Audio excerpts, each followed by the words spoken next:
Good morning, everybody, and happy Monday. You're watching the Rangers Review morning briefing with me, Derek Clark, and I'm joined this morning by Joshua Barrie. How are we doing, Joshua? Did you enjoy your weekend? I did. I'm trying to think what I did off the top of my head. I went to Muddock Country Park, which is nice. Where is that?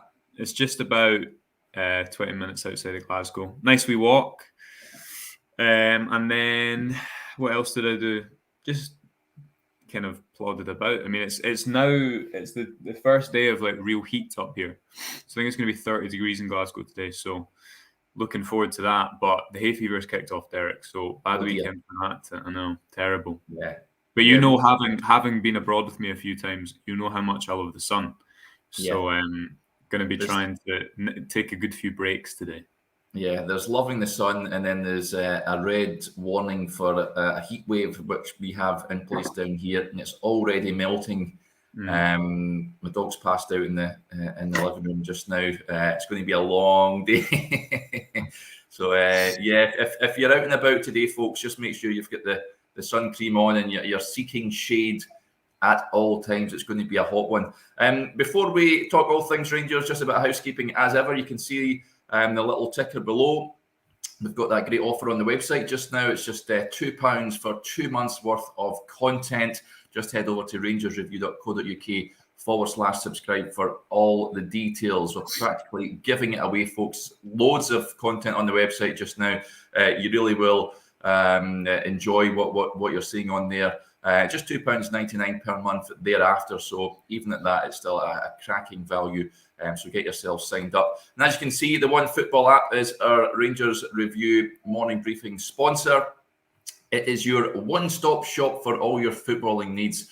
Available for both iPhone and Android users. You can keep up to date with all the latest goings on from Ibrox. You can get notifications to your phone. All the latest transfer news, of course, which is rife at the moment, of course, as far as Rangers are concerned. You can also keep abreast of everything in Scottish football and down south across the border as well, and all the big European competitions. The good news is it's absolutely free, so it won't cost you a penny. Just go to wherever you get your apps, folks. Lots of people are downloading it and are saying great things. So that is a One Football app. Okay, let's talk Rangers, Joshua. And story that sort of emerged yesterday was that Ben Davies is joining the club from Liverpool, a fee, I believe, in the region of £4 million. He joined Liverpool after a successful year or so with Preston. It hasn't quite worked at Liverpool. He was on loan at Sheffield United, and it looks like he is going to be the replacement for Calvin Bassey, who is set to join Ajax for a record-breaking fee. It's been quite a weekend, Joshua, in terms of transfer news. Well, I'm trying to think. The last time we spoke on the podcast was Friday morning, and that was before Tillman had signed. Is that right? Tillman was Friday night. And obviously the kind of the rumours had started about Bassey, but it's obviously moved pretty quickly over the weekend, and it looks like he's going to Ajax for €27 million package all in all, with a sell-on fee, and I think the sell-on fee could be pretty significant. I don't think that deal's completely done yet, but from what we understand, I think Bassey, of his options, is quite keen to go to Ajax, and I'm sure we can come back and talk about that in a minute, Derek. And then the Ben Davies kind of stuff surfaced yesterday. Davies, the 27-year-old, plays for Liverpool, signed for Liverpool in the January transfer window. I can't remember if it was 1 year ago or 2 years ago. I think 1 year ago. It was when Liverpool had their kind of injury crisis, you remember, Derek, and they had no centre-backs for basically the entirety of a season. Davies hasn't played for Liverpool, and we can get into what type of player he is and if this is a good deal, why he hasn't played for Liverpool, etc., etc. But £4 million package. Still seeking clarity as to whether that's $4 million up front or $3 million up front with some add-ons as well. But yeah, I think quite an exciting signing on the face of it. Maybe not exciting, but sensible. We'll have some more stuff about Davies and again his style of play, what he'll maybe bring to Rangers later on. Definitely, I think off the cuff, definitely being brought in to play centre back. I don't think he'll be coming in to play left back or cover at left back at all. I think you'll see a different player coming at left back. He's 27. He's been a centre back all his life. Played in the back three, but I don't think he's coming up the road to fill in at left back. I think he's making this move in the prime of his career to come and be Connor Goldson's partner. And there's certainly some stylistic similarities to Bassey that you can see with him, although, as I tweeted out over the weekend, it's going to be really hard to replace Bassey in that system, because you look at that Europa League final, you look at the Old Firm semi-final, Bassey's a bit of a cheat code in that system. He allows you to play in a certain way that I think will be difficult to be quite as adventurous without his remarkable recovery pace. Yeah, lots of comments coming in, folks. I'll try and get to as many of them as possible. This is a worldwide show, Joshua. It's great to have Vivis Sperandum in touch. Hello from Western Australia, lads. Good day, mate, and good to have you on the show. It blows my mind that the people that tune in all across the globe. Liz Dempster says, how do we sign up for the website? The ticker's below, Liz, but I'll also put the link in the comment section as well. Just head over to rangersreview.co.uk/subscribe and take advantage of that great offer we've got on the website just now. Comments came in here from Scott's Wilder, fan of the show, Joshua. He says, do you think Ben Davies was always a plan if Bassey left, or is it knee-jerk? I think I tend to believe that Rangers have prepared for all eventualities, and I think especially after that showing in the Europa League final, there was always going to be interest in Calvin Bassey, so it makes sense to identify potential replacements. And I think he would certainly have been a player that would have been high up on that list should Bassey have left the club in the summer. I'm quite happy with the signing. I've got to say, it never quite worked at Liverpool, but they saw the potential in him, and it's no disgrace not to sort of break into that team. It's world class, of course. So yeah. I think it'll be a brilliant bit of business for Rangers. Of course, it's significant outlay, Joshua, but the money that's coming in from Bassey, it's good to see that it's getting reinvested. Yeah, I mean, I don't think it's knee-jerk, because you look at the speed of it over the weekend, and we know with the Bassey stuff kind of materialising on Friday and Saturday, and the Davies news coming out on Sunday. As you say, Derek, we know that now that clubs watch so many players. We know that sporting directors are there to move quickly when they can, and when situations like this occur. And Davies didn't go on Liverpool's pre-season tour. I think they're in Asia because they were playing in Singapore against Man United. Was it Singapore or maybe Thailand? They were playing against Man United last week. But Davies didn't travel there. He was left back in the UK to sort out his future, which kind of, I think, tells you the club will have been aware of that. I've seen some stuff on Twitter, maybe people saying, well, he's not played for Liverpool. And it's a unique situation, because I think Davies was it was obviously really heavily linked with Celtic last season, maybe the season before. Well, we're calling last season now, aren't we? So the season before last. But I think a very good high-end championship defender, really known, I think, for his qualities in the ball, left-footed. His distribution looks pretty good from just the little bits I've watched, and his passing numbers. So I think that'll be one of the main attractions for Van Bronckhorst is the centre backs he's played next to Goldson. Even Bassey wasn't really a long range distributor in the way that Goldson is, and we've seen that increase with Goldson playing those long balls, long passes over the top. For an example, think of the equalising goal Scott Arfield scored in the Old Firm semi-final, when it's a Goldson ball to Tavernier up the pitch. And Van Bronckhorst certainly places a lot of value on his centre backs being aggressive, and I think Davies will allow you that. A really good passer of the ball. There's some concerns, I think, over he's not huge. He's 6'1". I don't think he's quite as physical defender as Goldson is.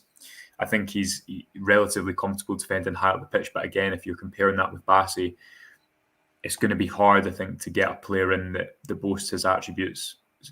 Because he's such a good player. That's why there's so much interest in him, and why he's going to go for so much money, because it is quite a unique profile he has for a centre back. Certainly his recovery pace and his ability to defend high up the pitch. But a ball playing left footed defender coming into the prime of his career, ultimately probably not good enough to play for Liverpool, but certainly someone that they brought in as cover and deemed good enough for that. So I certainly think he's going to be good enough to come in and play in the Scottish Premiership. And yeah, 27 Rangers. We've spoken about this a couple of times, Derek, this pre-season, even in the last couple of weeks.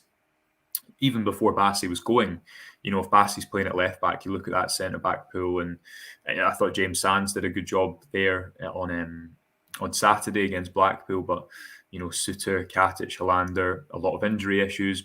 Perhaps not someone like Goldson who you can guarantee is going to be able to play a set number of games. And I guess it wasn't clear again if Bassey was to play left back who that first choice centre back pairing would be, specifically because Suter's right-footed. I think a left and a right gives you a really nice balance, and if and when Davies comes into the club, it kind of gives you your answer at centre back now, with some good players behind that in terms of competition and cover. And I think I'm right in saying on Saturday that Van Bronckhorst said to you, Derek, Hollander suffered maybe a setback. Is that right? Yeah, he was seeing a specialist. It's one of those. He's been plagued by injuries and niggling injuries throughout his career, hasn't he? And it very much falls into the category alongside Kamar Roof for me. Just cannot rely on him at the moment, unfortunately. Fashion Sakala as well, we're told he suffered a knock in training on the Thursday. He wasn't feeling 100% for the game on Saturday. That's why he wasn't playing. Alex Lowry also recovering from injury as well. And Alfredo Morelos is back partially training with the team, Van Bronckhorst told us. So that is at least encouraging news, because going into the Champions League qualifiers, of course, the draw is made today, folks, at 11 a.m. I believe that's the time that the draw is made. So, yeah. For the third qualifying round. The match, the first leg takes place the first week in August, the second leg on the 9th of August. Rangers really want to have more firepower up there because, of course, Cholak played on Saturday, and I thought he did well, Joshua. But there's no real recognised substitute to come on to replace him. Glenn Middleton came on for a cameo in the closing stages. But you want more firepower going into those qualifiers, don't you? Yeah, I mean, I don't know what you thought about the game, Derek. Maybe we can go on and speak about it now. Obviously, it's the first it's the first 90 minutes, given the Sunderland game was called off at halftime. And I thought there was a lot of positives for it. We had a piece on the website yesterday just kind of pulling apart a few of the different details from it. I thought it was interesting to see both Barisic and Tavernier so advanced. I haven't seen that as much under Van Bronckhorst. It was very fluid, so you've seen both of them come inside the pitch at points. You see Kent with that shot that he tests the keeper with. That's him starting from out wide and attacking inside. But there was also a lot of Kent inside the pitch, a bit of a throwback to under Steven Gerrard. I thought I seen again mixed reaction on social media, but I thought Sands did well at centre back, used the ball safely. Something that Rangers have really struggled with under Van Bronckhorst domestically, in my opinion, is being able to build play beyond the opposition first line. So think of the first half in Ross County or the first half against Dundee United at home, where it's just stale passes between the centre backs. But if you look back to the game at the weekend, the centre backs were so wide, sometimes almost the width of the pitch, with two midfielders helping them to get the ball up. And I thought the structure looked really good there. And I thought Sands he's safe on the ball. And, if you think back to the options that Rangers have had in that left centre-back area, or even in pre-season, I don't think you've always got a player that's going to definitely look after the ball. And Sands could be unglamorous at times, but I don't think Van Bronckhorst will always mind that if they're trying to build play up the pitch. And I thought McCann did really well. Also, Matondo looked bright. So there was a good few positives for Rangers. What do you think about the game, Derek, all in all? Yeah, good run out, good workout. Walter Zenga sort of disagrees with you with regards to Sands. I'm going to say Matt Uppinsworth as well. He says Sands was mince against Blackpool. I don't think he was that bad, but what would worry me is the physicality. Blackpool got in behind a few times in the opening stages of the game. It looked like we're talking about Ben Davies here about not being that physical. Well, Sands aerially is not the best. When Katic came on, you notice a vast difference. He was winning balls in the area. He almost set up John Suter, of course, as soon as he came on with a well-worked free kick. In possession of the ball, comfortable. You don't worry about that aspect of his game. But as a centre-back, I would just worry about playing James Sands there. And I don't think we'll see that too often now that Ben Davies is heading in the door. Defensive midfield, yeah, no problem, but just the physicality that would worry me. That side, Matondo I thought was brilliant, so rapid when he came on. I enjoyed watching him. Almost scored, of course. He burst past two players and fired into the side netting, so I'm excited to see more of him. I'm excited to see Malik Tillman when he gets an opportunity. You'd imagine that Tuesday would present a great chance for him to play with his teammates for the first time. Barisic was brilliant over him. His goal was fantastic. And Charlie McCann, like you mentioned, he took his goal really well and he slotted in beside Davis. The pair of them just orchestrated the play and just dictated. So you just wonder if we'll maybe see a bit more of Charlie McCann and some of the younger boys this season. Alexa, it was interesting that Adam Devine came on at left back and Leon King at right back. Probably suggests that Giovanni Van Bronckhorst is maybe trying him out there to see if it could be an option going forward, given the fact that Calvin Bassey is obviously moving on. But a good workout, and it just gets players up to speed. There's definitely need for a left back, Derek, if and when Bassey goes. I know Devine can cover there, but you look at Barisic and the season he had last year. It's all very well when he's on his game. He can be absolutely brilliant. I'm sure that goal will give him a lot of confidence. And he's an international left back for Croatia, who are by no means a bad international team. And you know what quality Barisic does possess, but you also know it's likely in a season that he'll have a dip. I don't think you can go into the season with him as your only left back option. It's probably also worth touching on Tillman because so much has happened there that I can't even remember if we've spoken about him on the podcast. That's a signing that, well, I guess over the weekend so much has happened. It's almost old news. We've got a scout report on the website about that as well in the tactics folder. Again, another exciting move. I spoke to Derek Ray, who's obviously a well-known football commentator. Amongst other things, the ESPN's lead Bundesliga commentator and really knows his German football, someone that's really diligent with his work. You can clearly see that when you speak to him. Tillman's a player that has been in and around the Bayern Munich first team, had a cruciate injury last season which sort of derailed his progress. Again, already an international player. I think he could be, because of his physicality, quite well suited to Scottish football. Obviously going to be one of these players that, he's been in the Bayern Munich first team, so quality and technicality isn't going to be an issue or isn't going to be in question. But in terms of suitability to that number 10 role, if you watch how he plays in that number 10 position, which he says is his favoured position, he was converted to a striker under, I think when he was playing for the Bayern Munich under 17s, when he was working under, what's the Bayern Munich legendary Bayern Munich striker, Klose, is it? Miroslav Klose, that's it. Yeah, he was his coach and he turned him into a number 9.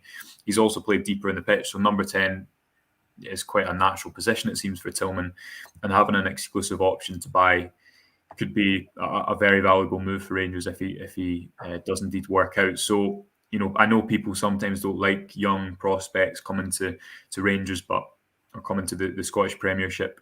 The fact that there's a right to buy here shows that from both parties, I think the player and the club, there's maybe somewhat of a vision beyond this 12-month loan spell.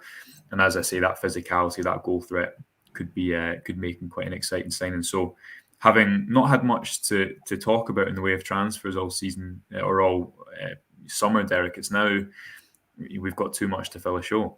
Yeah. It's mental. CYM says, when does the draw start, guys? 11 a.m. It's not televised. It will be on the UEFA website, folks. So, and we'll have a link on our social media channels as well. So you can keep up to date with who Rangers will find out who they'll be facing. The teams that they could face, the winners of Midtjylland from Denmark, of course, Rangers have beaten them before, and AEK Larnaca from Cyprus, Sturm Graz from Austria. Of course, remember the famous 5-0 game in the Champions League under Dick Advocaat, and then the disappointing defeat over at their place at the tail end of that Champions League campaign. Of course, change days now. Who else can they face? AS Monaco will be a difficult test. There's no doubt about it. I think that's the team everyone wants to avoid, Joshua. And the other team that Rangers could face in there is the surprise Belgian outfit, Union Saint-Gilloise. I think that's how you pronounce it. surprise package from Belgium, so they won't be no pushovers. No, there'll be no pushovers at this stage. But we know fine well. Malmo, when they get pulled out the hat last year, Joshua, everyone was expecting Rangers to progress, but these Scandinavian sides at this stage of the season, well into their season, of course. So any team that Rangers face, they'll have to be at their best to progress, won't they? Yeah, I mean, if you look at Steven Gerrard's European journey with the Rangers, last summer was definitely, and this continued into the first couple of games of the Europa League campaign. It was starting, I think, to go on somewhat of a downwards curve without the reinvestment in the playing squad, which is why I think when a new manager comes in with new ideas, there's something of a new cycle started as we've seen this season. But certainly, if you look back to those two games against Malmo, the Alishkirk games, the Lyon game away in Prague, they were some of the worst performances in Gerrard's European journey with Rangers, as I say, over the 3.5 years. Now, if you'd offered that when he first came in, you'd have definitely taken that, because obviously 3 years in a row he managed to get Rangers beyond all the qualifying rounds and to have really successful campaigns, from, again, taking into consideration the playing staff that they had then. So by no means a criticism of Gerrard in Europe. That would be, I think that'd be wide of the mark. But certainly if you look at where the squad was, where the team was last summer, players like Lundstrom hadn't bedded in.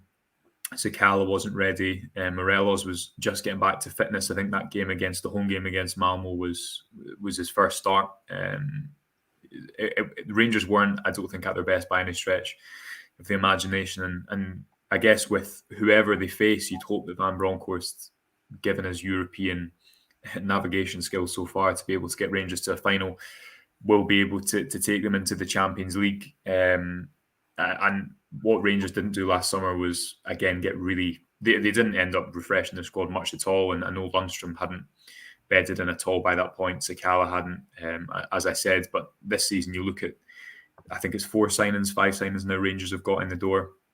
Maybe it's 5 if and when Davies comes. So it's a much healthier squad position in terms of freshening up some key areas. The likes of Matondo and Tillman hopefully will be ready straight away. So yeah, hopefully you can look back on Malmo and think of it as somewhat of a freak situation, with them being halfway through their season. The Rangers, as I've just outlined above, not being at their very best. But I think you're right on the previous point about firepower. I mean, Čolak scored a nice little offside goal, but it's a lot to ask for him to be the only striker coming in right away. That being said, he seems like the type of player and the type of personality that will, won't take that long to bed in, shall we say. He seems like a confident guy. Doesn't seem like someone who's going to take a long time to fit into the group or understand the dynamics. He's moved around clubs a lot. So you'd have to say that he's probably used to having to adapt to a new place, a new style of play, new demands. And if he can replicate what he did in the Champions League qualifiers last season, then we'll be absolutely fine, because those two finishes remain two of the best I've ever seen at Ibrox. They were absolutely remarkable. Yeah, they were top drawer. A big hello to Haram watching us in Mexico, 3 a.m. over there. Great to have you alongside us. And that is dedication, Joshua, isn't it? Getting up at 3 a.m. on the other side of the world. So a big shout out to Haram watching us. Good to have you along with us this morning. Jamie Waddle watching us from sunny Thailand as well. I think the sun shines everywhere, I think. Well, it's sunny Glasgow today, Derek, so we don't need to. I know you're not in Glasgow, but when I was seeing the Australia comment, I mean, it's Australian winter at the moment, so this might be the only occasion where it's warmer in Glasgow than Australia. Wow. Briefing. So I'll take that. Yeah, absolutely crazy. Interesting comment coming in. I wanted to touch on a lot of comments with regards to Morelos and Kent. CGM55, good friend of the show, says, any words on Morelos and Kent deals with the players we have signed? I feel that Kent might leave. We said to them they can go after the Champions League games, I think he means there. It's an interesting one, because another comment come in saying, do you think those two players are waiting? James Strachan says, do you think Buff and Kent are waiting to see if we get into the Champions League before signing a new contract? Do you think there's an element of that, Joshua? For me, if Rangers can tie these two players down, it is massive. Think more so Morelos, I would say, than Kent, although everyone loves Kent. He's so pivotal to the side in terms of creating assists. He's he really is a key player for the team. But where do you stand on this? Do you think they're waiting until the qualifiers are out the way? Well, I'm sure as a professional you would take responsibility in that situation, and rather than think, if you'd hope that the players for any given club would think, if I want to be here, I want to be here, and I'm going to make sure I'm at my very best for this double header or 2 double headers to ensure that I'm playing at the highest level possible with my teammates in the European competition this season. And certainly you look at, Kent in particular, and Morelos has had his injury recently, so he hasn't been around, but Kent kind of goes under the radar because the likes of Goldson and Tavernier do it as well. But Kent is one of those players that every single week when he's fit is in the starting 11. It was interesting to see him. I don't know what you thought, as I mentioned earlier in the show, Derek, kind of play that number 10 position again inside the pitch. He had a few moments. He had that moment in the first half against Blackpool when he really should have released Scott Wright, and he passed it to the Blackpool defender. I always think that's one area where Kent isn't great, just that final ball. Even in the Scottish Cup final, his pass was kind of behind Scott Wright, wasn't it, after he carried it up the pitch. The reason that interests me is because there's times, I think, under Van Bronckhorst when Kent's out wide where and he can be isolated against his men, particularly in Europe, and you see that, he's brilliant out there because 1v1 he's so good when he's got space to attack. But then equally, I think if he's restricted to an area, sometimes I don't know if it brings out the best in him. Certainly, he's not going to be a goal threat from wide left. Have we ever seen Ryan Kent cut inside and score a goal into his right foot from the left? Not often, certainly. That goal scoring season under Gerrard in 2020-21, he played, a lot of his goals were from central locations. So, if he has a full season under Van Bronckhorst, maybe they can do something of a hybrid role like they've done on the right, get the best out of him. And although his end product is still frustrates at times, he'd be a hard player to replace. And I wonder how much he'd get from this summer, because the difference with difference with Kent in relation to a player like Aribo or Bassey is that Kent obviously came in for a significant fee. So when you're selling a player, the club will obviously have to consider that as well in terms of what type of profit they're trying to get from him. But as you say, the latest we know is that talks are ongoing, and I'm sure that will be as high up Ross Wilson's priority list as anything else this summer. Yeah, it certainly will. A big shout out to a big ciao to Francesco, or buongiorno. Is that what you say? Good morning in Italian. Good to have you along. Yeah, good to have you alongside us, Francesco. And yeah, fantastic. So many Bears tuning in across the globe, so it's fantastic to have you all on. Comments coming in about reports over the weekend. Kemar Roofe apparently attracting Derby, who are considering a loan move for Kemar Roofe. Is that something you can see materialising possibly, Joshua, or not so much Derby, but a move elsewhere? I know we're talking about strengthening the forward areas. I did say, of course, he's in the camp alongside Hollander, where, top class player, don't get me wrong, brilliant player, but you can't really rely on him. Could you see him possibly moving on? Yeah, and Hollander and Roofe obviously so important in the title-winning season a couple of years ago. But last season both had real injury difficulties. Hollander missed the majority of the season and has never really come back from that injury. It was away at St Johnstone, wasn't it?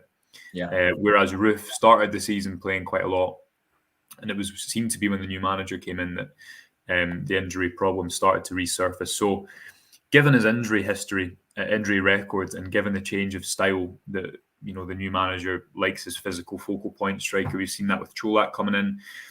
Roofe he played really well against Braga. Obviously, played well in the Old Firm semi-final last season. But I think when he plays up front, it requires Van Bronckhorst to kind of change and adapt a little bit, because he's not got that player who can stretch play necessarily like Cholak can, because that's been something we've seen, just in pockets in these friendly matches, the 1.5 games so far, is that he can stretch play, he can get in behind, and like Morelos, he can kind of be that sole hold up player high up the pitch. So I wouldn't think that Roofe is a player that Van Bronckhorst thinks he can't lose. Again, you look at the little amount of game time he got from the bench at points last season. You've always got to add into this conversation that Roofe when he is on the pitch, almost always guarantees you goals. We know how good of a finisher he is. So it's a difficult situation because, again, you've got to add on to that. He's always going to have some sort of injury issues. So I guess it will depend on if an offer is to come in, if that's deemed as fair value, what the player wants to do, because Roof's 29. He'll want to play a lot of football. And is there a clear path into the first team for him at the moment if Morelos and Čolak are fit? You'd have to say not directly, purely because, again, last season Van Bronckhorst didn't really use him as a number 10 or one of these two number 10s that Gerrard used. So maybe that'll be something that moves later on in the window. Derby have also been relegated to League One, so would Roof want to go and play in League One when he could potentially be playing Champions League football? There's so many variables, isn't there? Yeah, absolutely. Francisco says it is buongiorno, so top stuff. I know my Italian. David Kerr is late, but I think we'll let him off for this one, Joshua. He says he's back. He's brutal. Oh, terrible. It's not cool, but good to have you alongside us, David.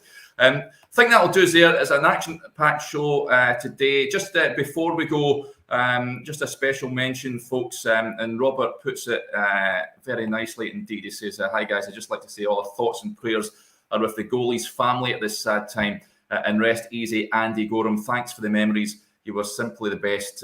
Absolutely, of course, there's a funeral service taking place today, folks. If you want to go and pay your respects, his funeral cortege is expected to pass Ibrox Stadium at around 1 p.m. this afternoon, ahead of a private funeral service which takes place in City's Hillhead, the Wellington Church, at 2 p.m. So if you want to go and pay your respects, folks, to the greatest goalie of in Rangers history, I don't think there's any doubt about it, head over to Ibrox at 1 p.m. Okay, that'll do us there. Thanks to everyone, as ever, for interacting with the show and for watching.